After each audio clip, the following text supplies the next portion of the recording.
Muito bom dia, gente. Retomando a nossa programação na virada literária. A gente vai iniciar agora a 7ª mesa, Livros que Andam nas Mãos do Povo. Nessa mesa, celebramos o livro que circula, que passa de mão em mão, que resiste fora das estantes. A leitura como um gesto popular, coletivo e insurgente. Convidamos para compor a mesa Bruna Lombardi.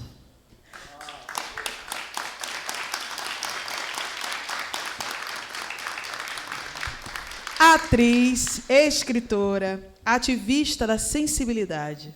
Com seu trabalho poético e engajado, inspira leitores e leitoras a buscarem beleza e liberdade. João Silvério Trevisan.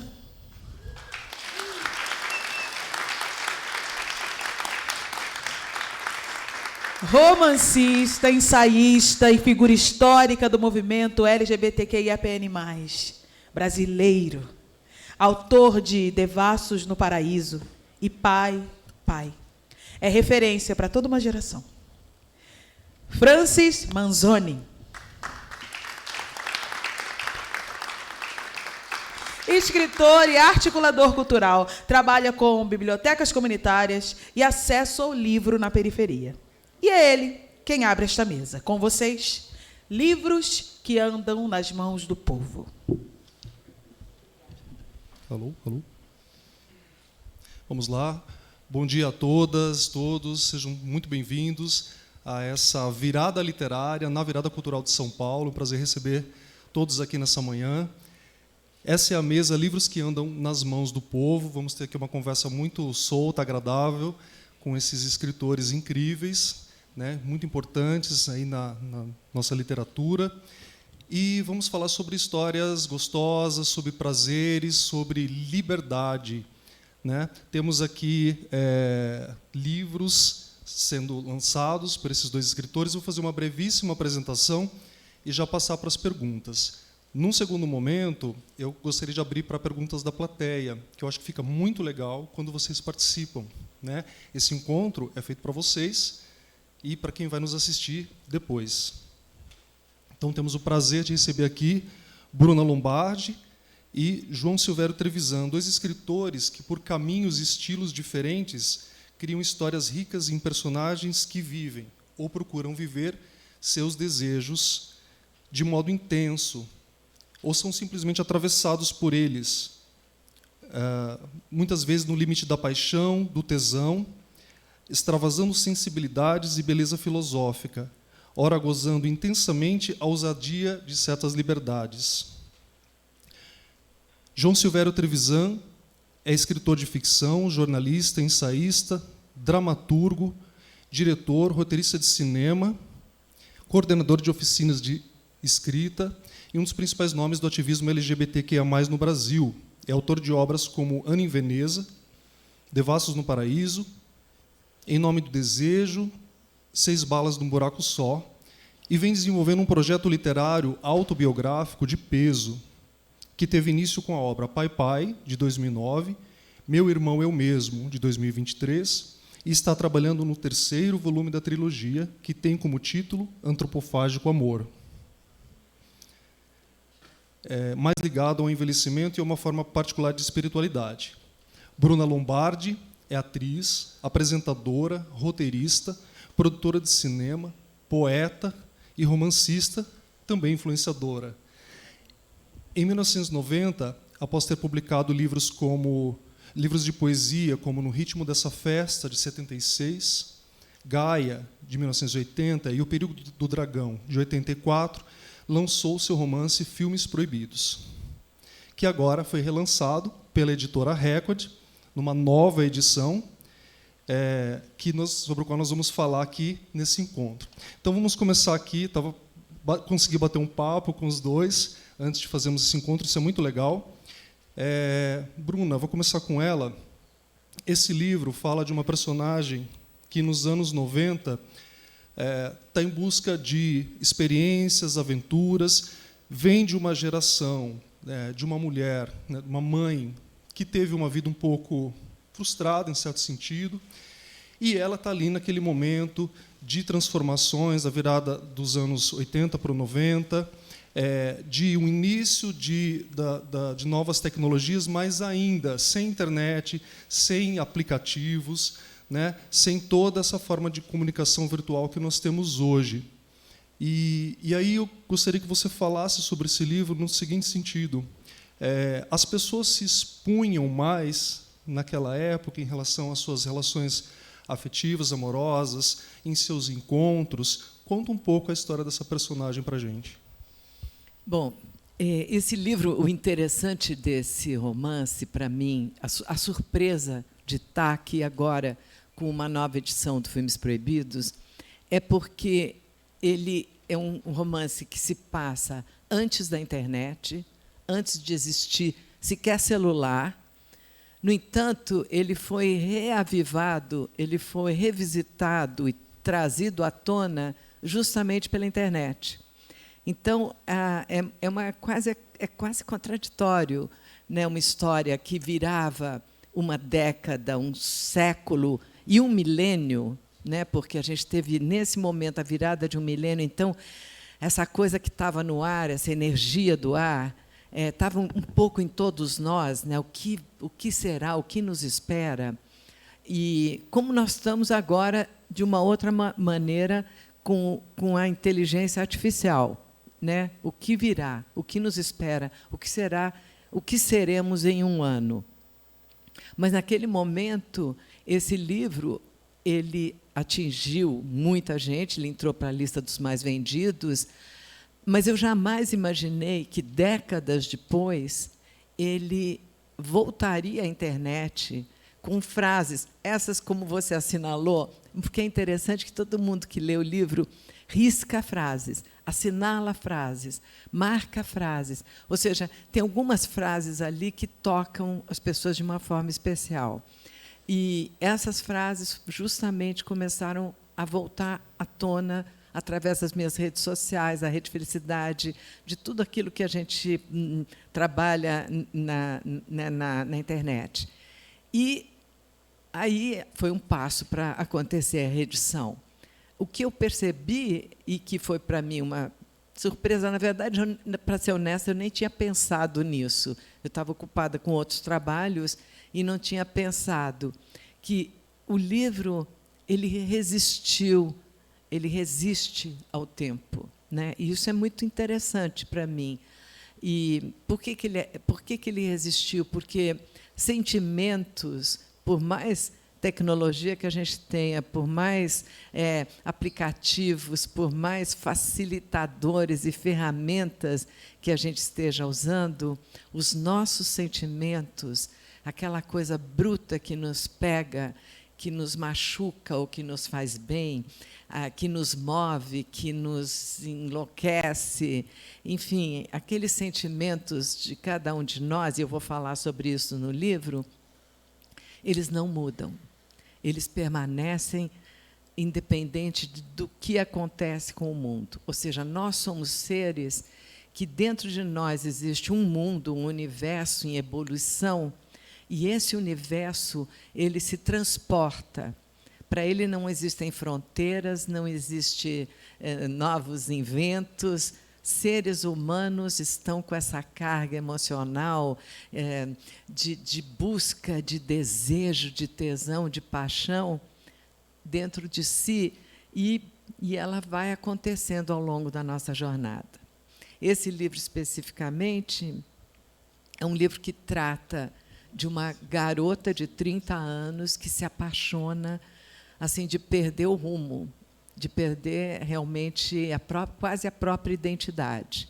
Então, é uma odisseia dessa garota em busca dessa liberdade de estar apaixonada e, ao mesmo tempo, dessa relação que vai transformando ela em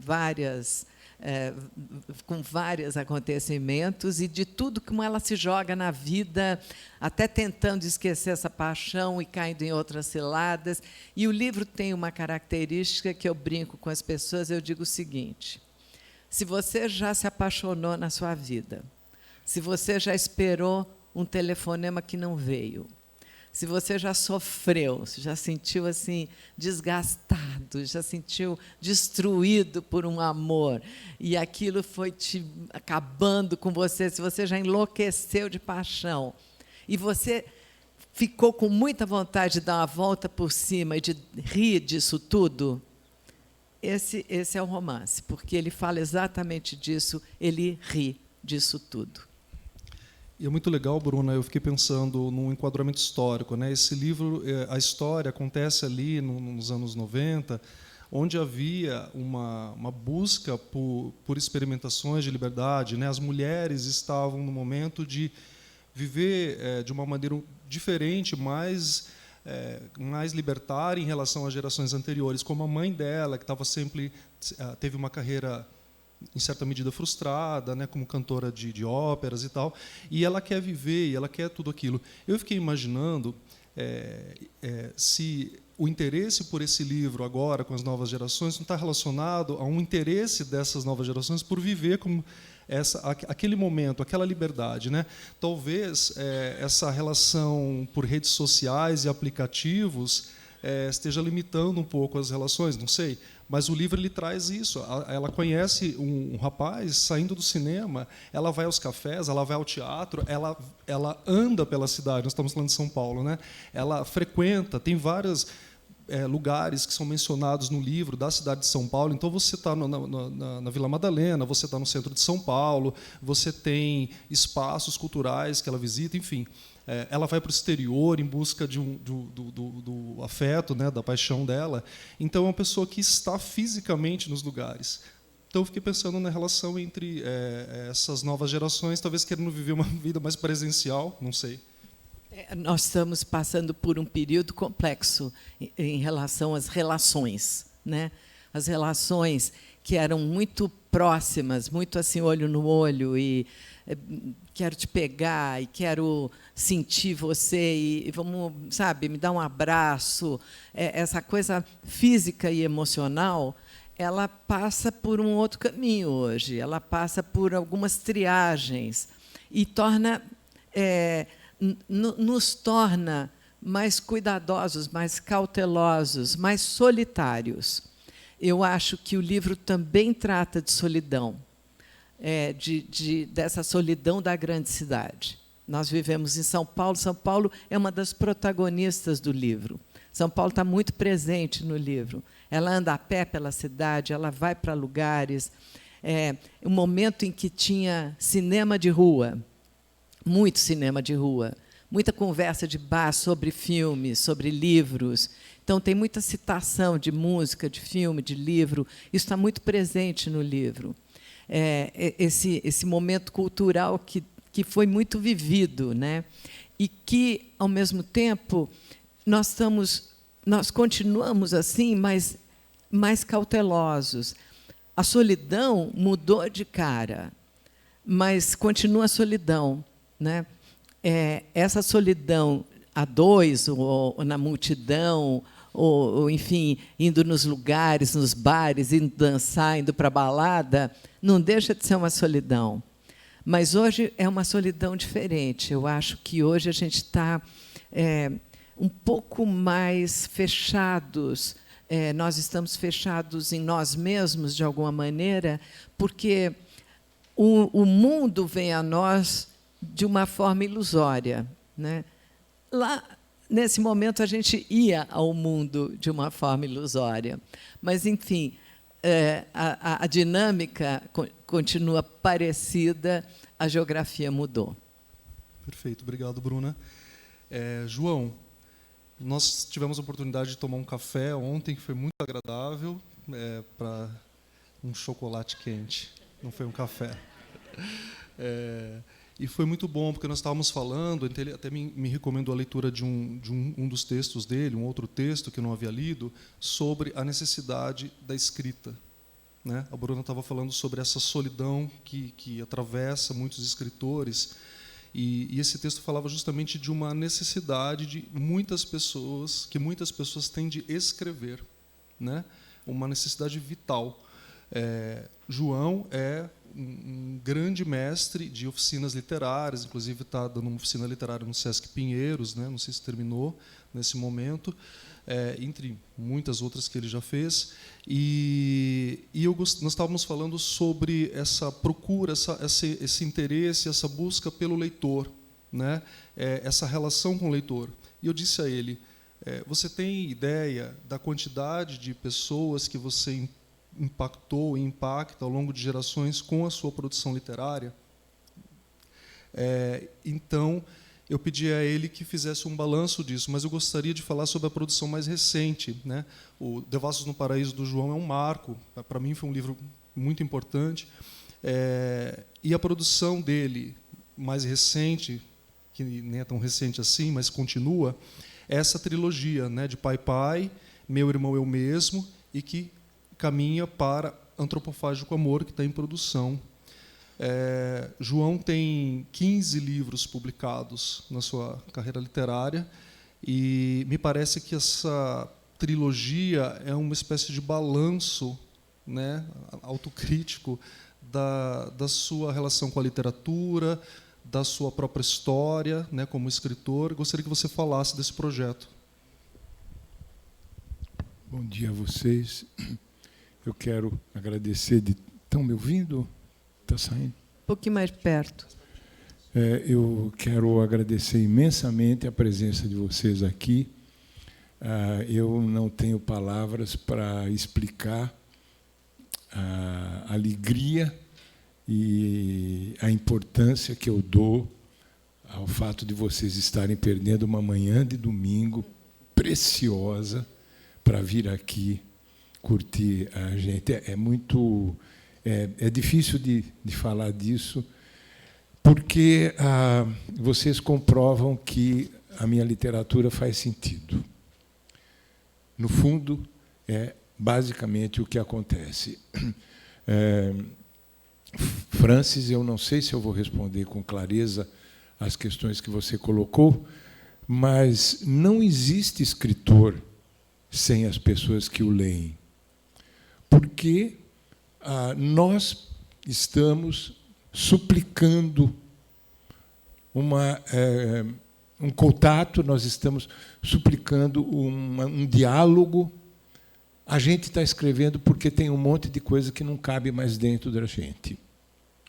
Quem fez oficinas comigo, eu dou oficinas de escrita literária há quase 40 anos, sabe como eu levo a sério esse processo e como, para mim, a literatura é um fator absolutamente comprometedor com o que eu tenho a dizer. É um compromisso com a minha vida, porque eu tenho uma obrigação de dar o meu melhor para quem vai me ler, para quem vai ter essa interlocução comigo.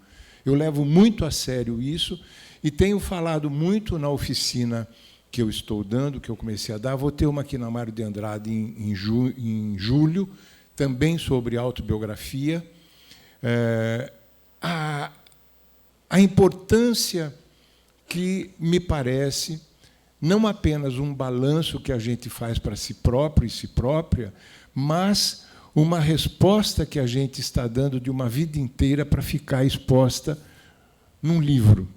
É como eu disse, um compromisso muito grande, mas é, antes de tudo, um compromisso da minha parte, enquanto escritor, de oferecer esse balanço com o máximo de honestidade para quem vai ler. Se eu escrevesse uma autobiografia chapa branca, eu estaria me remetendo a clichês e eu estaria reproduzindo clichês. Tem um problema grave nas nossas vidas. Nós somos um cocô no universo. Nós não significamos absolutamente nada. Mas nós somos únicos e únicas. Cada pessoa que está aqui, cada pessoa que está presente, cada pessoa que já morreu, cada pessoa que vai vir, ela foi, é e será única. E esse é o projeto de uma autobiografia. Como é que eu fui único? Nas dores, nas alegrias, nas dúvidas intensas e nos fiascos. Então, eu quis escrever uma trilogia autobiográfica sobre um grande fiasco com o qual eu convivo e que eu abraço profundamente. O fiasco de ser imperfeito. Porque eu sei que eu estarei comunicando com todas as pessoas que existem e que são profundamente imperfeitas. Algumas se dão conta disso, sofrem bastante por conta da consciência da sua imperfeição, outras não, enfim, um pouco melhor a condição, mas o meu compromisso comigo mesmo é, antes de tudo, ter conhecimento profundo de quem eu sou. Eu, não por acaso, já fiz uns 280 anos de análise e agora voltei a fazer, porque, para escrever Antropofágico Amor, que se reporta a fatos de quase 45 anos atrás, são dolorosíssimos. Eu tenho um pacote de diários que eu abri numa sessão de análise, e no dia que eu abri, eu tive uma profundíssima crise de choro, não é? Porque eu estou metendo o dedo em dores que eu vivi e que foram muito importantes para que eu fosse quem eu sou. E eu me levo muito a sério, inclusive nas merdas que eu faço, infelizmente.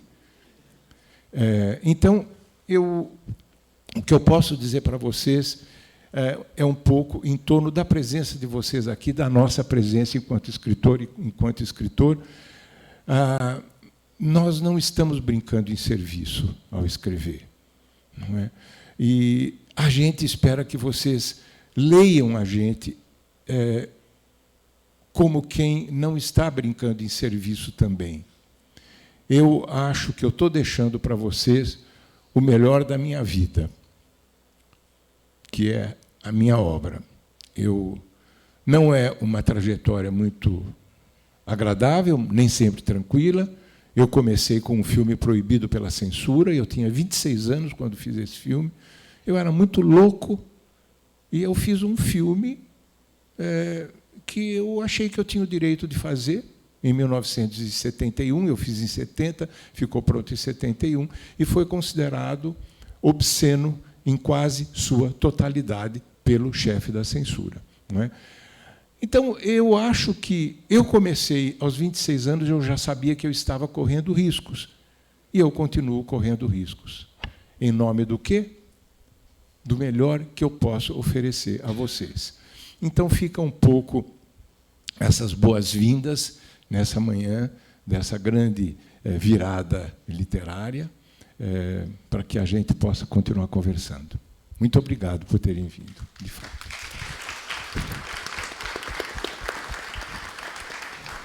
E vamos continuar. Eu selecionei um trecho aqui do livro Filmes Proibidos. Estamos falando de filmes proibidos, né, João? Eu vou ler e queria, em seguida, colocar uma pergunta para a Bruna. Quando saí, o sol baixava rapidamente. No céu, cada vez mais vermelho, a luz machucava os olhos. No meio do trânsito, procurei um táxi. Carros parados, tráfego congestionado, uma festa de vendedores ambulantes e crianças pedindo esmola no sinal. Desci a pé até Teodoro Sampaio, em direção ao Largo de Pinheiros, passando no meio das roupas expostas na calçada. Dobrei à esquerda na Fradique Coutinho, sem saber exatamente para onde ir. Me sentia purificada, quase leve. Ele me ama e isso me basta. É fraco, hesita, está descalço, mas me ama. Foi o que Madame Águeda me disse. Ele me ama. Em casa, tento insistentemente o número de RW, que com certeza está ao lado do telefone, mas não se dá o trabalho de atender. Às vezes ele me exaspera. Vou tomar um banho de espuma e um vinho branco gelado, deixar o som bem alto sem me importar com os vizinhos. Acabo de comprar a linha completa dos cremes Lisonge. Tenho creme suficiente para os próximos 25 anos, podendo, inclusive, me dar o luxo de um envelhecimento precoce, se for necessário. Eu selecionei esse trecho, Bruno, porque é um trecho que você fala da cidade, né, de lugares, e tem várias outras passagens do livro que citam espaços da cidade de São Paulo. Eu gostaria que você falasse um pouco, até trazendo um pouco de memória, sobre o quanto a cidade de São Paulo te inspira, na escrita literária, nos filmes, né? Você tem o filme O Signo da Cidade. Como foi a sua relação com São Paulo e como você percebe a cidade agora? Bom, eu acho que nós todos somos filhos da cidade, né? A cidade está impregnada dentro de nós e nós dentro dela. E aquilo que a gente absorve, aquilo que a gente pega do dia a dia, faz parte da nossa formação. A maneira como a gente se relaciona, aliás, como a gente se relaciona com a vida, né? Muitas vezes essa personagem se pergunta que sentimento que ela está indo no dia a dia, qual o sentimento que ela está jogando na vida, né? Que é uma pergunta que a gente pode se fazer diariamente. Como que eu estou indo nas coisas? Eu estou indo com raiva? Eu estou indo com indignação? Eu estou indo apaixonada? E vai variando. Esse trecho que ele leu, ela tinha acabado de sair de uma dessas mulheres que fazem consulta, e a mulher não só fez consulta, como aproveitou para vender um monte de creme para ela, e ela está assim, em êxtase. A mulher leu o tarô e disse para ela, não, o cara te ama, mas ela disse de uma maneira bastante distorcida, mas dessa distorção foi isso que ela pegou, porque era isso que ela precisava ouvir. E aí toda a cidade, até a feiura da cidade, naquele instante, pareceu linda, porque os nossos olhos, a nossa maneira de ver as coisas, depende exclusivamente do nosso estado emocional, obviamente mental. A nossa emoção, hoje vocês estiveram aqui, vocês acordaram cedo, vocês vieram para cá, o que é maravilhoso, né? Eu fico muito feliz de estar aqui conversando com todos vocês. E esse entusiasmo para ir para a vida faz com que a gente olhe as coisas de uma maneira diferente.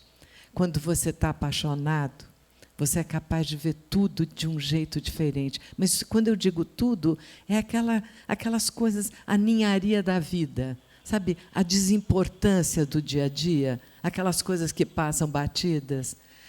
Isso é legal. Isso é aquilo que nos move. Se a gente tivesse essa capacidade de manter a paixão dentro de nós, independente de ser uma paixão por alguém, mas que seja pelo menos por nós mesmos e pela vida, pelo fato de estarmos vivos, se a gente conseguir manter isso e conseguir olhar para as coisas com um certo sentimento de renovação de olhar, os mesmos caminhos de sempre, aqueles caminhos banais da rotina da vida, aquela coisa assim que poderia ser massacrante, talvez seja, ela pode ter uma leveza conforme a gente olha para aquilo.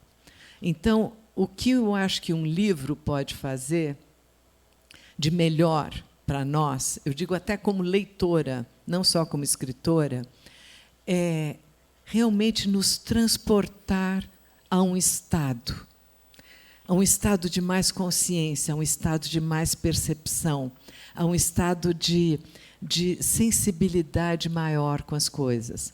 Sabe, a tendência da vida é nos endurecer. A gente, às vezes, quer se blindar, né? Você quer parar, mas não é essa a nossa salvação, nem a nossa solução. Mas esse estado que uma boa literatura pode te levar, pode te transportar, onde você não só se identifica, mas se projeta, onde você se compreende, onde você toma consciência das suas imperfeições, como o Trevisan disse, das suas coisas menores, do seu ser inferior e do seu ser, das suas possibilidades, isso é transformador. Então, uma boa literatura, um bom livro, um bom mergulho num livro é transformador. Eu queria, baseado um pouco no que ele disse, eu queria só acrescentar uma coisa que eu acho que, enquanto ele estava falando, eu estava pensando nisso.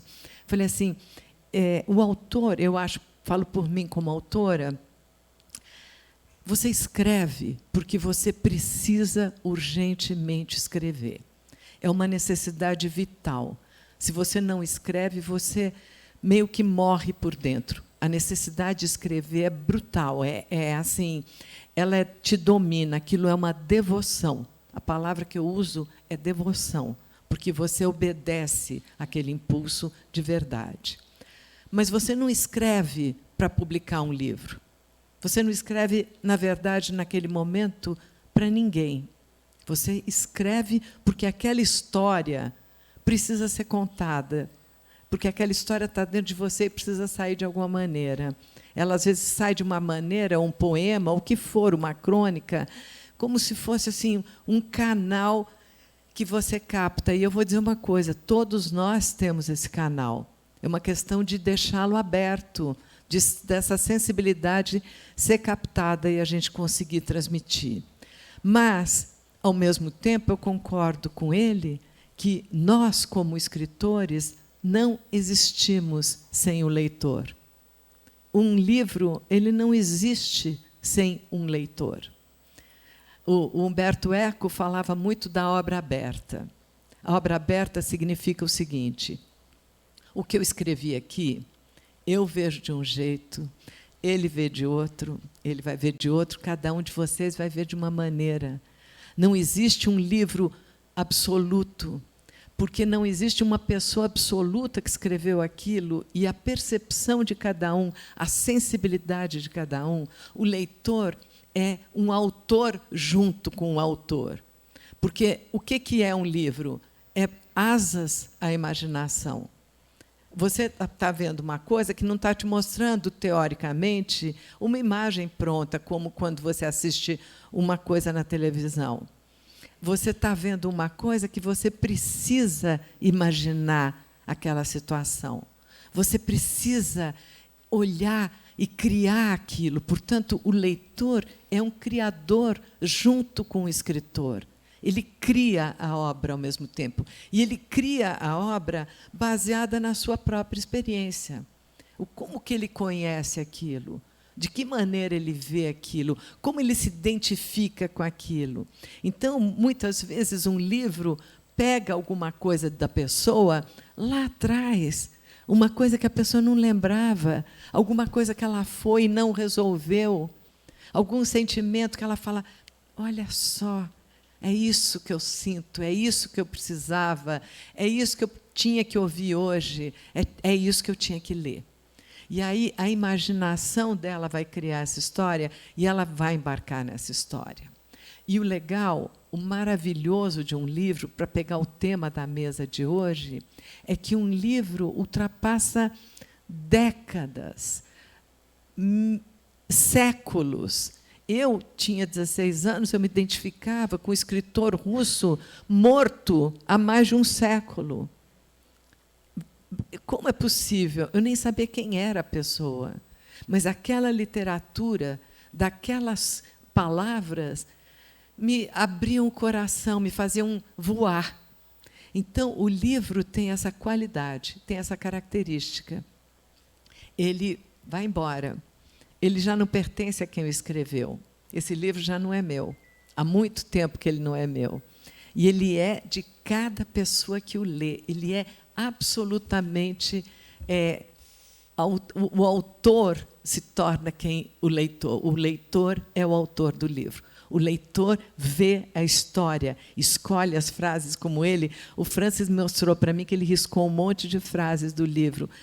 Outro dia eu comprei um livro meu de um cara, porque estava todo riscado. Eu falei, você precisa me dar esse livro, eu vou comprar de você. Porque eu preciso ler, o autor quer ler o que marcou aquele leitor. Porque isso é que é legal, você dizer assim, olha, essa frase bateu naquele coração da maneira dele. E é isso que nos interessa, é ver como a nossa obra chega no coração de quem lê.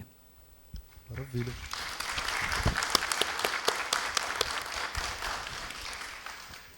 Eu selecionei um trecho aqui do livro Em Nome do Desejo, do João. Na verdade, ele me ajudou a selecionar agora, eu tinha selecionado outra coisa. E vou ler e, em seguida, passar uma pergunta onde eu procurei estabelecer uma relação entre a literatura de Bruna e João. Tiquinho não chegou a responder a um questionário místico? Sim, Padre Marinho mostrou-lhe o questionário que a irmã Elizabeth respondera logo ao entrar para o Carmelo. E Tiquinho adaptou suas próprias respostas àquelas mesmas perguntas. Em que consistia para ele o ideal de santidade? Viver de amor. Qual o meio mais rápido de alcançá-lo? Amar sem reservas, amar o amor. Qual o santo de sua predileção? João, o discípulo que repousou sobre o coração de Cristo. Qual era a sua virtude predileta? A dor de amar. Bem-aventurado o que chora, porque haverá de sorrir de amor. Como definia a oração? A união daquele que não é nada com aquele que é tudo. Que disposição gostaria de ter ao morrer? Desejaria amar mais do que nunca antes de cair nos braços do seu amado eterno. Que espécie de martírio lhe agradava mais? Todos, mas, sobretudo, sofrer por amor. Que nome pretendia ter no céu? João, aquele que amou demais. Qual era seu lema? Eu e meu amado somos um só. Então, nós estamos falando de amor aqui de diversas maneiras, né? E como, muitas vezes, estruturas, limitações morais, tempos históricos, bloqueiam e limitam a experienciação do amor e das vivências afetivas e sexuais. E eu pensei nessa relação entre entre as obras que temos aqui nessas mesas. E eu estou lendo esse aqui, 6 Balas num Buraco Só, A Crise do Masculino, do João Silvério Trevisan. Essa questão do machismo estrutural, do meu ponto de vista, de alguma forma, essa questão aparece nesse livro da Bruna e na produção do João de maneira geral. O impacto do machismo estrutural na vida de mulheres e homossexuais e LGBTs em geral está muito presente. Por exemplo, eu fiquei pensando na mãe da personagem do livro Filmes Proibidos, que teve uma vida desorganizada e frustrada por conta de um relacionamento ruim, e o pai da personagem, ele aparece na história pela ausência. Ele não está presente. É a mãe que está ali conversando, a seu modo, tentando orientar a filha e dar conselhos, ainda que a incomode muitas vezes, mas ela está ali presente. E esse pai é uma ausência. E João, em vários de seus livros, né, e ele se dedica, não é ficção, esse aqui são ensaios, mas ele se dedica ele analisa personagens que têm seus afetos e sexualidades reprimidos justamente por esse sistema. E aí eu gostaria de colocar uma pergunta para o João, e depois a Bruna pode responder na sequência. Até que ponto livros como o de vocês têm força de abrir clareiras de liberdade, de vivência afetiva, sexual, para as pessoas em geral, para as próprias mulheres, para homossexuais, para LGBTs, para os próprios homens heterossexuais, que também são limitados, né, e bloqueados pela própria estrutura do machismo. Eu percebi que, como vivemos no Brasil, a literatura brasileira acontece dentro dessas estruturas muitas vezes, então é inescapável passar, ainda que inconscientemente, na criação literária, passar por essa relação com o machismo. João. Bruna, eu gostei muito de você ter dito que, às vezes, a gente escreve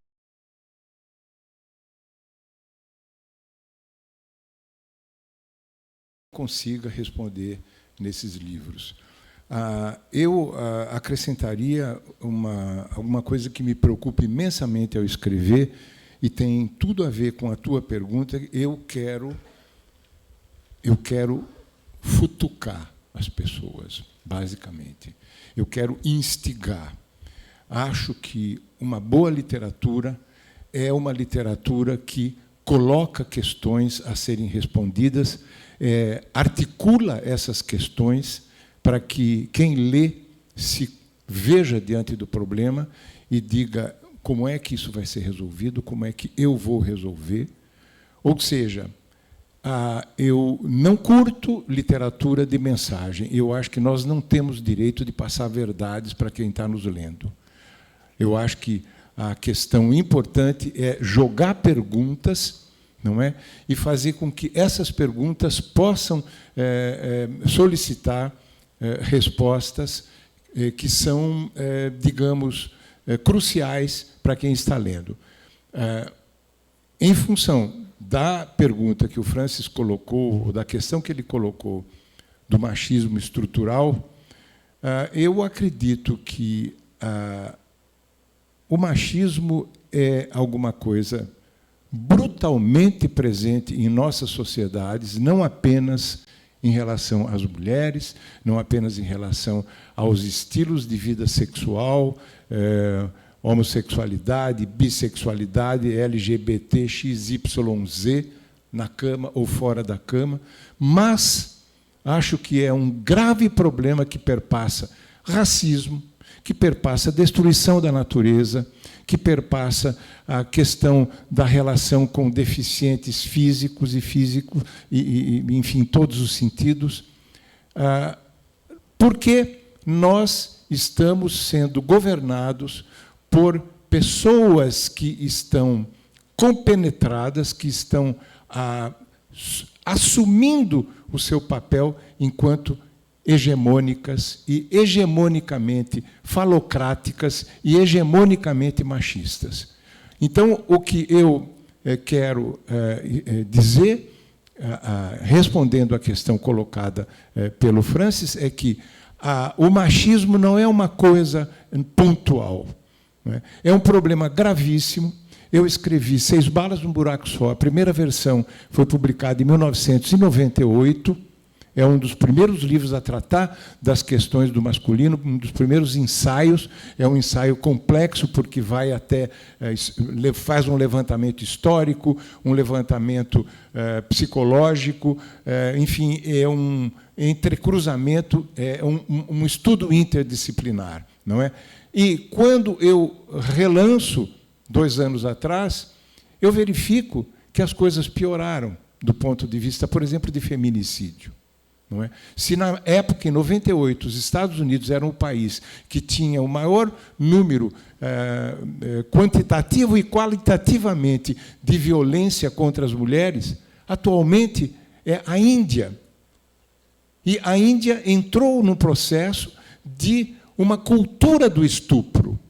Eu, graças à internet, nessa segunda edição, eu tive acesso a jornais hindus e fiquei absolutamente espantado, porque eu não sabia disso. Não é? E as histórias que nós lemos todos os dias, os fatos que acontecem todos os dias no Brasil com relação à violência, você vai olhar, 99% são homens, das mais diferentes idades.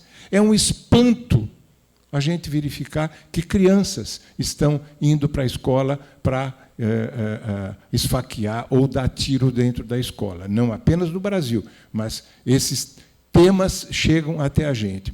Então, a mim me parece que é um problema gravíssimo e me preocupa muito, e, por isso, é um problema que eu abordo onipresentemente na minha obra, porque eu acho que a nossa elite, os responsáveis pela educação no nosso país e nos países da atualidade não estão dando a devida importância para essa questão gravíssima, que é o masculino falocrático, o masculino tóxico. Nós não estamos conseguindo sequer acompanhar o desenvolvimento dos problemas, não é? A grandeza do crescimento desses problemas todos. Eu fico gaguejando, porque eu gaguejo quando eu leio essas notícias, e quando eu leio meu romance e meu ensaio, e eu digo, meu Deus, eu escrevi tudo isso e a sensação que eu tenho é que não adiantou nada. Dói pra caramba. Mas o problema está colocado, e eu enfatizo a necessidade de termos um olhar muito mais acurado à questão do masculino hegemônico, falocrático, o patriarcalismo falocrático, que é uma praga que graça na contemporaneidade. Obrigado, João. Pegando um trecho do que você colocou, e devolvendo a questão para a Bruna, o João mencionou a questão ambiental, né, que é uma pauta importante para você. A destruição dos biomas, a exploração da floresta é uma ação eminentemente masculina, né, falocêntrica, como disse o João. Como que essa questão, essa pauta entrou na sua vida e que relação tem com a literatura? Bom, as pautas que a gente discute hoje sempre estiveram presentes na minha vida, e é interessante que, às vezes, eu dou uma entrevista, sei lá, no Pedro Bial, por exemplo, e ele pega lá umas entrevistas que eu dei quando meu filho nasceu, e eu levantava essas mesmas questões, falava dessas mesmas coisas, seja de uma maneira feminista, seja de uma defesa ambiental, do bioma, da ecologia. Quando eu conheci o Trevisan, ele era, e é ainda, um lutador, uma pessoa que batalhava, ele era um ativista imenso, que trabalhava realmente afinco com esses temas, que hoje têm nome. Na época, a gente não tinha um nome, né, não tinha umas siglas, nós não tínhamos as siglas. Tanto que eu começo esse livro dizendo quando as coisas ainda não tinham nome. Porque a gente não tinha ainda colocado uma palavra para dizer isto é uma relação tóxica. Não existia essa definição, isto é um bullying. Hoje, todo mundo consegue identificar um bullying. Todo mundo consegue dizer, você está fazendo um bullying comigo, não pode falar sobre isso, não pode. Pelo menos a gente colocou uma nomenclatura. Isso já ajuda a identificar. Então, nós estamos, sim, houve um grande retrocesso em muitas coisas, de fato, porque nossa sociedade é uma sociedade baseada na distorção. A gente vive uma sociedade absolutamente distorcida, né? O Krishnamurti diz, não é uma coisa saudável estar bem adaptado a uma sociedade doente. Nós temos uma sociedade doente, uma sociedade onde o feminicídio acontece enquanto a gente está falando aqui aos montes, onde essas relações terríveis elas estão acontecendo. Mas o que para mim explica tudo isso? Seja a destruição da natureza, a ganância dos homens, esse poder absurdo, infantil, de destruição, de genocídio, em nome de um poder, em nome de uma guerra. Eu quero esse território, eu vou explorar esse mineral, eu quero esse dinheiro, e coisas desse tipo, né? E, com isso, exterminam genocídios realmente de civilizações, se a gente for olhar a história. Então, como que isso se explica? Numa distorção. Se explica numa falta profunda de valores interessantes. Assim, o que aconteceu com a gente? Como que a gente consegue conviver com tudo isso? Porque a nossa escala de valores veio assim já alarmada. Nós todos, eu acredito que todo mundo que está aqui essa manhã vive na indignação no dia a dia. Assim como ele diz, eu gaguejo, nós todos, a gente fica em um pânico mundial diante das revelações, das notícias, do que está acontecendo hoje no mundo. E o que eu acho que poderia ser o caminho único possível? Por isso que a gente faz esse trabalhinho, todos os escritores e os professores e as pessoas que se dedicam a despertar consciência. O que a gente busca? Despertar nas pessoas, porque, gente, não vamos nos iludir, a maioria é do bem. Parece mentira dizer isso, num mundo onde você abre o noticiário e fica assim, de cabelo em pé. No entanto, a maioria não está no noticiário, porque não é uma notícia eu dizer, fulana fez trabalho legal hoje, ela acordou legal, ela ajudou alguém, ou ela alimentou um bichinho na rua. Isso não é notícia para ninguém, né? Não é uma notícia. O bem não é uma notícia. O terror é uma notícia. Isso se explica assim, muito simplesmente porque a gente presta atenção. O ser humano foi feito para ter um alarme de sobrevivência desde os tempos das cavernas para o perigo. Então, se tem o perigo, você... Opa, deixa eu ver o que é o perigo. Faz parte da nossa evolução mesmo. Então, a notícia ruim ela é a que chama atenção, ela é a que vende e é a que lida. Então, por que as pessoas gostam tanto das notícias terríveis? Porque elas poderiam ignorar aquilo. Não, mas aquilo faz parte do nosso alarme de sobrevivência. Só que as notícias ruins são as que têm destaque, mas elas, acreditem, elas não são a maioria. A grande maioria, nós somos 9 bilhões nesse mundo. A grande maioria não é do mal. A grande maioria não é do mal, porque, senão, nós não estaríamos aqui mais. Há muito tempo. Não haveria possibilidade de sobrevivência. A grande maioria é dividida em muitas camadas e muitas nuances, e nada assim, absoluto. Não há valores absolutos. Mas a grande maioria não é do mal. Isso é com certeza. Se o mal está dominando temporariamente, não significa que ele vai dominar sempre. Eu acho que a história é cíclica. E a gente vai ver tempos onde a coisa vai dar uma virada cultural.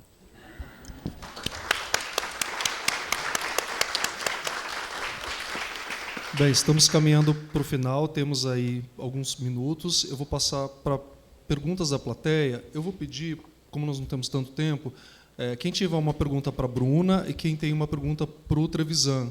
Então, para a gente dividir aí. Para o Trevisan ali, por favor. E ali para a Bruna. O pessoal está com o microfone aí da produção. A Bruna primeiro, né? Aqui, esse rapaz aqui. Tanto faz. Bruna, bom, sou Cuba. A pergunta que eu ia fazer, que eu estava escrevendo aqui, você sente que a recepção da crítica e do público mudou ao longo dos anos com a escrita?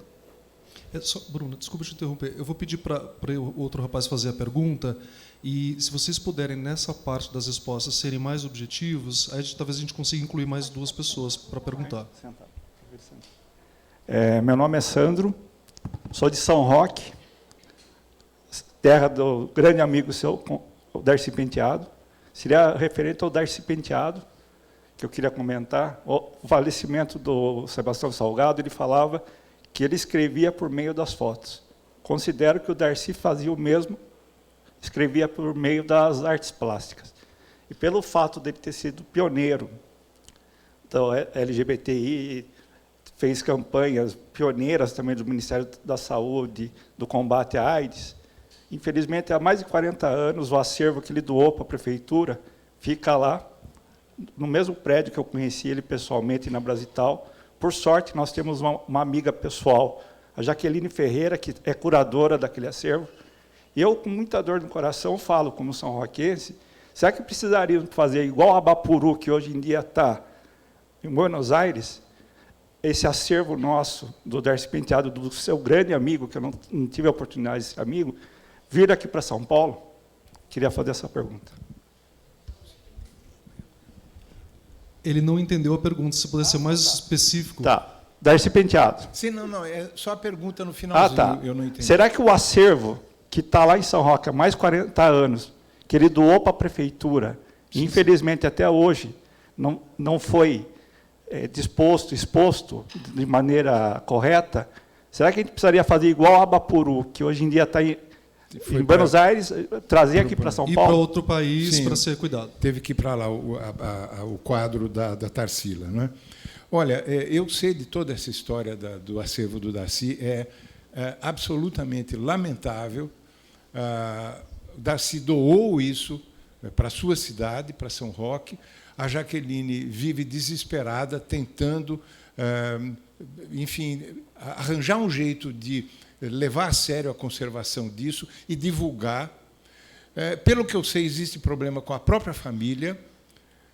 Eu não sei como é que estão as coisas, mas eu sei que Darcy tinha problema com relação à família por conta da homossexualidade dele, não é? Eu sei que houve, inclusive, dificuldade para mexer com a obra dele por conta disso. Espero que isso tenha mudado. Já conheci, inclusive, membros da família dele aqui na própria biblioteca, numa exposição que houve de uma via sacra lindíssima que ele fez em Roma e eu não conhecia. Mas eu quero te dizer o seguinte: eu fico desesperado quando a Jaqueline me procura, porque eu não sei o que responder a essa questão. Eu não sei nem o que fazer com o meu próprio acervo, não é? Eu já cansei de ir atrás da minha biblioteca, meu acervo, enfim, é uma coisa complicadíssima. Mas eu quero lembrar o seguinte: este país é um país que adora cadáver. Tá? Então, quando as obras do Darcy estiverem apodrecendo, chegarem a esse nível daqui a pouquinho, provavelmente elas vão estar com cara de cadáver, então haverá um político e vai se tornar o herói, não é, do cadáver de Darcy Penteado. Eu vou sugerir para vocês tomarem um chocolate quente depois, como a gente, para vocês falarem desse assunto, porque vai longe. Mas é só esse, eu queria terminar falando do culto ao cadáver no Brasil, das elites brasileiras, inclusive. Bruna? Vou responder. Eu acredito que o que mudou na crítica, e que eu acho que é um bem, é um ótimo sinal, é que a crítica horizontalizou. Né? Antigamente, naquele momento, houve épocas em que a crítica era solene, um ou outro ser pensado, iluminado, escrevia para um jornal, e ele era considerado assim, o crítico. Ele falou mal, então acabou. Hoje em dia, graças a Deus, todo mundo é crítico. Todo mundo pode criticar. Todo mundo pode ler, pode dar sua opinião e deve fazer isso, inclusive. Sabe, eu estimulo as pessoas que leem, meus leitores, que eu tenho redes sociais muito ativas, e eu falo, gente, leiam, entrem no meu Instagram e bota lá, olha, Bruna, eu li seu livro, eu acho isso, isso, isso, isso. Pode falar à vontade, que eu leio tudo e a gente responde, inclusive. Por quê? Porque a maioria a gente quer escutar a voz das pessoas, dos verdadeiros leitores. Eu não coloco minha obra na mão de um ser iluminado que possa falar por todos, porque esse ser não existe. Então, eu quero ouvir vozes individuais. Cada um de vocês importa, cada um de vocês é uma pessoa importante com seu olhar, sua imaginação, sua opinião, e vamos criar esse retorno e essa troca.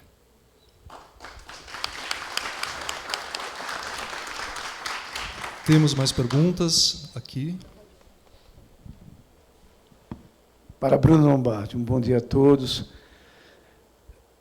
Lá em casa, na década de 70, minha mãe era a ditadura da TV, era só Tupi. Foi o primeiro momento que eu tive a oportunidade de vê-la numa novela aritana, com Richelle, maravilhosa novela, né, nos fins da Tupi. Mais adiante, na Globo, 86, salvo melhor juízo, depois de você, eu não vejo mais nenhuma Diadorim em Guimarães Rosa. Então, a pergunta é a seguinte: novelas, filmes, em que medida, nessa vivência de uns quase 50 anos ou mais de TV e cinema, influenciaram em literaturas na condução da sua produção de livros? Tá. Olha, eu comecei na minha vida com um dualismo, porque eu comecei como escritora. Minha primeira manifestação pública, que foi assim aberta ao público mesmo, foi meu primeiro livro. Eu ainda não fazia televisão, ainda não estava na Globo, nem em lugar nenhum. Eu vinha de uma família de artistas, eu era, teoricamente, uma atriz, porque gostava disso, mas não tinha trabalhado ainda. Minha primeira coisa foi um livro. Então, O Ritmo dessa Festa. Esse livro teve o prefácio do Chico Buarque, que, para mim, eu nem conhecia ele, e, para mim, foi um assombro, né? Foi assim a minha posição. E aí teve uma total adesão de pessoas que eu admirava, conhecia como leitora, era assim super fã, e todos gostaram e falaram do meu livro. E eu fiquei amiga de muitos deles, como Clarice Lispector, Mário Quintana, Carlos Drummond de Andrade, Ferreira Goulart, e por aí vai. Entendeu? Então, tinha um monte de gente Lígia Fagundes Telles, que eu era muito, muito fã mesmo, e que, de repente, estavam gostando do meu trabalho. Então, isso me posicionou na vida imediatamente, muito cedo.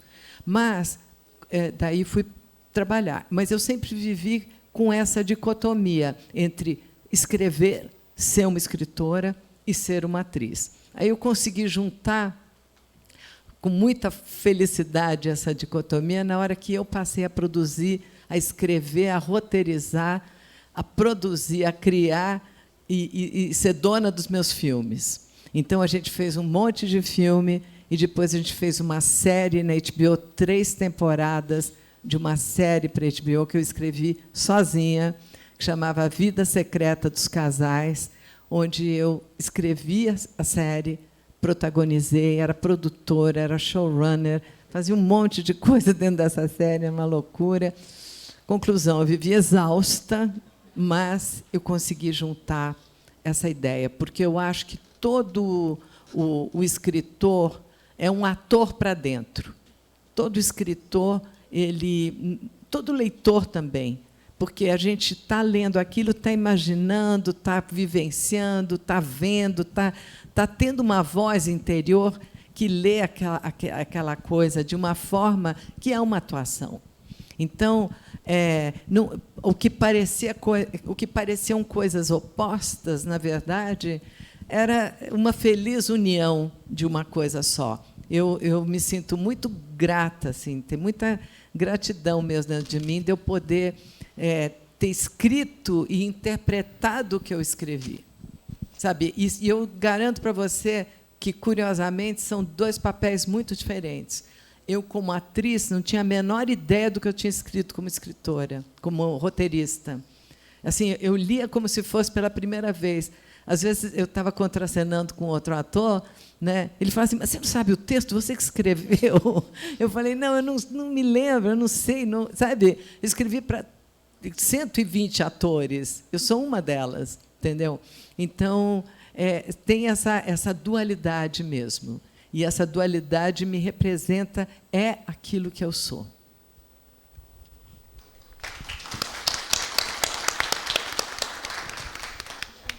Mais uma pergunta da plateia. Eu queria passar a palavra para o João, se alguém tiver alguma questão para ele. Ali, por favor. Bom dia. Francis, você começou essa mesa falando a respeito do impacto das obras na vida das pessoas. Esse ano, em 2025, completa-se 20 anos que eu conheci a obra do João. Para mim é muito categórico, porque eu me lembro exatamente o ano.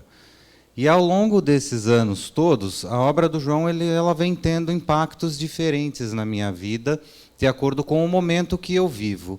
E, nesse momento, por exemplo, ela tem um impacto muito diferente que nunca teve antes. E esse impacto poxa, eu estou sempre tão atribulado com a rotina, com o trabalho, sobrecarregado de trabalho, com aquela espécie de se tornando quase que um robozinho de trabalho, que a gente não tem a capacidade quase de sentir. A gente vai perdendo a capacidade de sentir coisas por conta das necessidades da vida.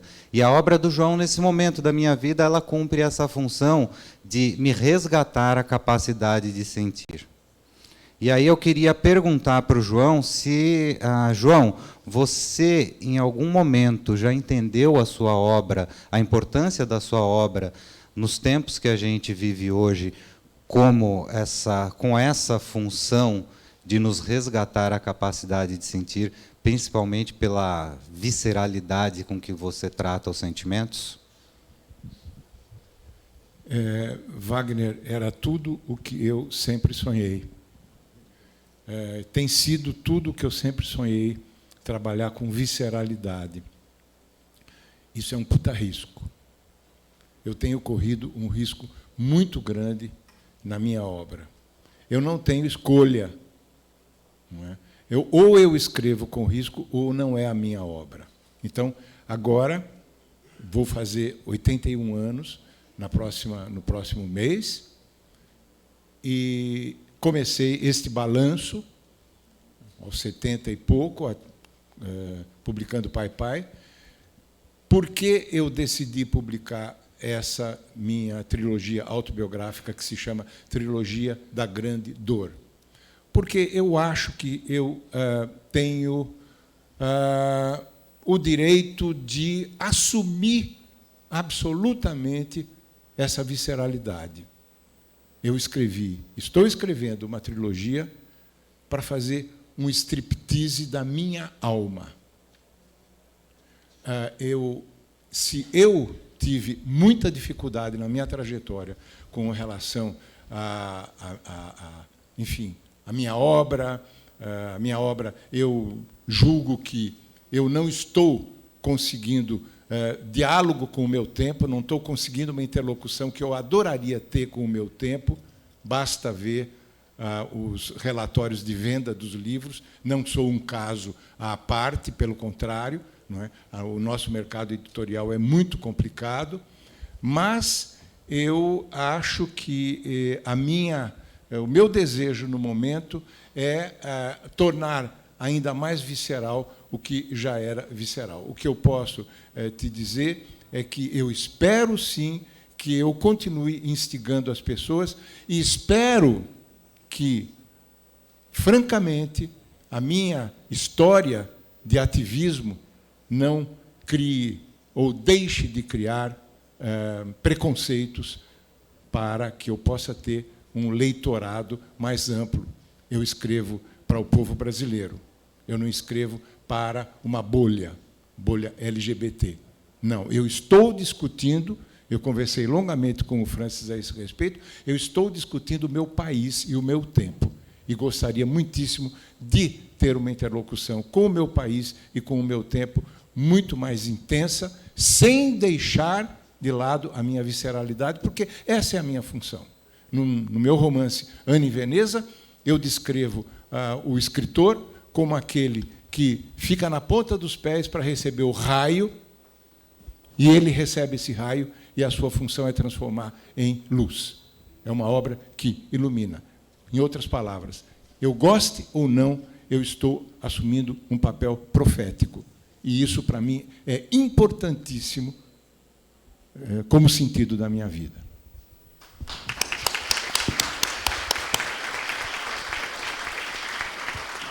Isso é muito bom, essa fala do João é inspiradora, e eu queria abordar um aspecto aqui do trabalho de vocês, escritores, que é a relação com os leitores. Eu sou editor, trabalho numa editora, e tenho autores também, trabalho nas edições Sesc, e é um desafio encontrar os leitores, é um desafio para muitos escritores se comunicar com os leitores. Eu estava dizendo ao João que talvez não seja perceptível, talvez imediatamente, o impacto da produção. Eu disse isso a ele ontem. Você tem noção de quantas gerações de pessoas você impactou?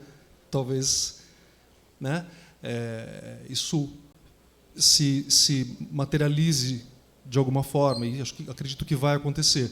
Mas eu queria colocar, trazendo já para a Bruna, como vocês percebem essa relação com editoras, como que é essa comunicação com o público, como, além de, a Bruna falou, o principal é escrever, o principal é criar aquilo, e eu não imagino um público, eu não penso, mas depois começa a se estabelecer uma relação, e você mesma disse no início, Bruna, que é importante que os livros sejam lidos, que encontrem os leitores. Como é que vocês percebem agora? Tem redes sociais, tem uma série de outros recursos, tem uma disputa ao mesmo tempo com a tecnologia, né? Tem uma série de outros estímulos. Então, como chegar ao leitor? Como é que é a relação de vocês com os leitores? Respondo? Quer responder? Quer falar? Por favor. eu acho que a gente mora num país, vive num país que lê muito pouco porque é um país que não investiu na educação, não investe na educação. Nós somos um país que vem de uma história de colonização e não uma história de pessoas que chegaram aqui e disseram: vamos fundar aqui uma nação. O que significaria isso? Significaria: vamos fazer faculdades, escolas, vamos melhorar o conhecimento, porque o que sobra de um país, de uma época, na história, é a cultura. Quando você pensa na Itália, você pensa na cultura. Pode pensar na comida também, mas você pensa na cultura. Então, assim, a cultura ela vem como um marco de cada uma das civilizações através das eras. Nós fomos e somos, infelizmente ainda, um país que não quer que os seus filhos estudem. Ele não quer espalhar conhecimento, ele não acredita que o conhecimento seja a coisa mais importante que a gente pode dar de legado. Então, assim, afastar as pessoas do conhecimento, afastar as pessoas da educação, afastar as pessoas dos livros, censurar livros, impedir leituras e coisas assim, só vai fazer com que a gente se afaste cada vez mais dos nossos dons, da nossa conscientização do que somos, do que podemos ser, do que a gente pode fazer nessa breve passagem por esse planeta.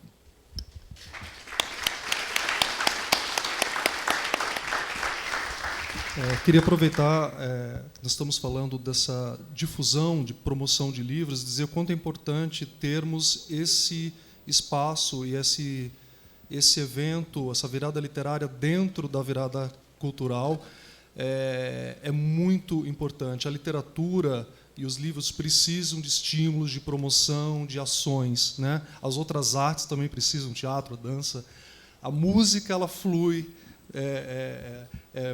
não mais fácil, mas ela está no gosto de muita gente, então é muito atrativo, mas a literatura ela demanda esses espaços, né? Então é muito importante nós termos essa série de encontros literários aqui na Virada Cultural e na Biblioteca Mário de Andrade, que é a segunda maior do país, né? Continua sendo.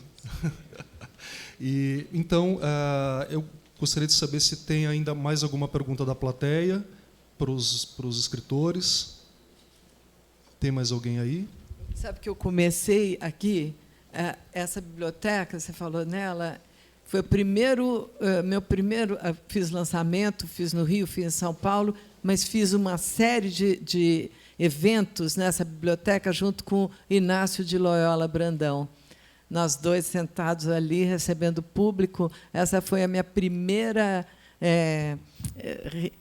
meu primeiro trabalho junto às bibliotecas, foi aqui. Então, eu entrei aí, lembrei disso, um marco para mim. Sim. Essa biblioteca sempre foi diferenciada por ser um centro cultural, né? Desde a sua criação, né? Lá atrás, com Sérgio Milliet, tinha exposições, né? Teatro, uma série de ações culturais. Então, ela sempre foi um espaço muito importante na cidade de São Paulo. O João gostaria de ler um trecho da obra, então eu vou pedir a vocês agora para a gente ir para as considerações finais. Eu já li um trecho do livro da Bruna, o João gostaria de ler um trecho, então eu vou pedir essa leitura e em seguida, João, uma fala, uma mensagem para os leitores, para as pessoas que estão aqui, para quem vai ver esse conteúdo depois. Não se preocupe, que isto aqui são as minhas considerações finais. Perfeito, mas eu gostaria de perguntar, nós estávamos falando sobre isso ontem, o João gostaria que os livros dele, assim como Bruna, que os livros dele sejam difundidos, que sejam lidos. Então, vou pedir para você considerar isso na sua fala e vou colocar isso para essa plateia. Levem os livros de João e Bruna para as outras pessoas, presenteiem com livros, divulguem os livros, falem sobre essa conversa, né? A literatura se faz com leitores. Não adianta existirem só editores e só escritores. Não acontece. Eu trabalho nessa área e quando a gente vai numa feira literária e só tem gente do ramo, é chato, porque, né, só as pessoas profissionais do livro se encontrarem. Tem que ter os leitores, é o mais importante, né? Então, eu vou passar para vocês para fazer esse convite ao público. Ok. Então, eu leio. Ok, eu vou ler um trechinho. Eu queria deixar para vocês um pouquinho da amostra do que eu escrevo, que eu escrevi no meu mais recente livro autobiográfico, que é um livro sobre o câncer do meu irmão. Ao mesmo tempo que eu me descobri HIV positivo, meu irmão do meio apareceu inesperadamente com um câncer linfático. Foi uma coisa muito perturbadora. Ele casado, 2 filhas já, e este livro trata então desse cruzamento de dores. Eu mencionei a vocês meu interesse em abordar essas questões das nossas imperfeições. Eu acho que uma das grandes imperfeições que nós temos, e temos obrigação de aceitar, é a existência da morte. E é com isto que nós nos confrontamos, eu e toda a nossa família, com o câncer desse irmão que acabou falecendo, e eu estou aqui, eu sobrevivi numa época em que eu era o condenado à morte. Na noite de Natal, depois descobrimos o câncer do Cláudio, que vivia em Jundiaí, eu conversei com a mulher dele, se tudo bem, e resolvi fazer um poema para o Natal. E é isso que eu vou ler a vocês. Você acha muito difícil você segurar para mim o microfone? Chama-se Presente de Natal. É Natal e o céu nos deu um câncer. E é terrível pensar que o céu, tantas vezes chamado a nos proteger, abalou nossa vida com tanta crueldade, instilando nela células loucas, roucas células que nos deixam insones com seus gritos. O que querem elas dizer? O céu desabou sobre nós em forma de câncer, batendo à nossa porta para mostrar onde estamos. E esse anúncio nos foi dado por aquela companheira clandestina, cujo nome escondemos para fazer de conta que não existe. O câncer. E então lembramos dela profundamente e ela vem até nós, sorrindo com a simplicidade genuína que só os grandes sabem ter. A morte chega e nos diz: eis teu câncer, irmão, irmã. E nos entrega de volta a nós mesmos. E, de repente, o céu desaba sobre nós. E são passados a limpo todos os sentidos. O coração dói. Os olhos veem como um cego pela primeira vez. Certas glândulas ainda produzem dor líquida misturada com sal. Nossas pernas bambeiam. O corpo foge ao nosso controle. E a vida parece nos dar as costas. Então não somos eternos. Como é triste ser perecível, pensamos nós. Nossos olhos revelam o conhecimento da fatalidade. Ficaram embaçados. E nós nos tornamos habitantes de um museu de cera. Nossos cabelos estão caindo de dor, e de dor rugem nossos ossos, protestam nossos músculos. E no meio do sofrimento maior do que nós, nosso câncer começa a brilhar como a estrela guia de todos os natais. Uma estrela de células loucas levou-nos de repente até o mais fundo de nós. E aqueles desvãos onde nunca pudemos pisar, em 20 anos, iluminam-se em algumas horas e nosso câncer mostra a revelação. Somos filhos do desamparo. Então vemos nossos rostos de crianças assustadas. E tudo o que eles revelam é o amor. E graças à dor do nosso câncer, nós entendemos. O céu nos amou tanto que nos deu um câncer para que nossos olhos se abrissem e nossos corações duros encarassem o perdão. E pedimos perdão a nós mesmos e abraçamos como loucos a dor, porque nunca deixamos de ser crianças desamparadas. E a dor é parte dessa eterna infância. Algo bateu à nossa porta e subitamente lembramos. Estamos vivos, latejando. Cumprimos um circuito nada fechado, pois tudo pulsa ao nosso redor, desde a menor das moléculas até a mais majestosa estrela. Nossos passos fazem parte de um balé dançado pelo infinito, que se chama Cosmos. E nós não estamos sós. Ah, sim, que venham à tona todas as lembranças de todos os natais, que a alegria tome conta da nossa consciência conturbada pelos horrores de todos os dias. Queremos a linguagem dos olhares, dos beijos e abraços. Como crianças, vamos reaprender a andar todos os dias e amar as células loucas, roucas de tanto gritar o nome da vida que já andava esquecido dentro de nós. Nosso câncer era uma gravidez indesejada. E agora algo nasceu. E nos foi revelado o milagre. Ainda que esqueçamos, ainda que nossa vontade diga o contrário, revela-se maior do que nós a nossa vocação para amar. É Natal. O mistério está mais perto de nós.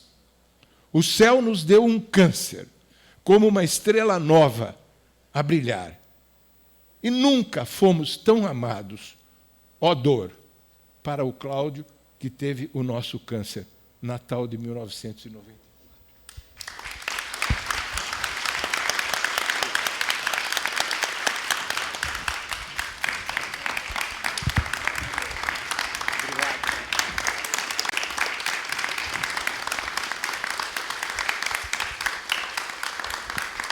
Obrigado, João.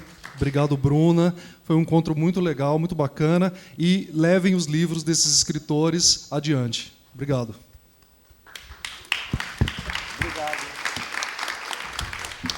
Muito obrigado mais uma vez pela presença de vocês. Bom domingo e boa virada.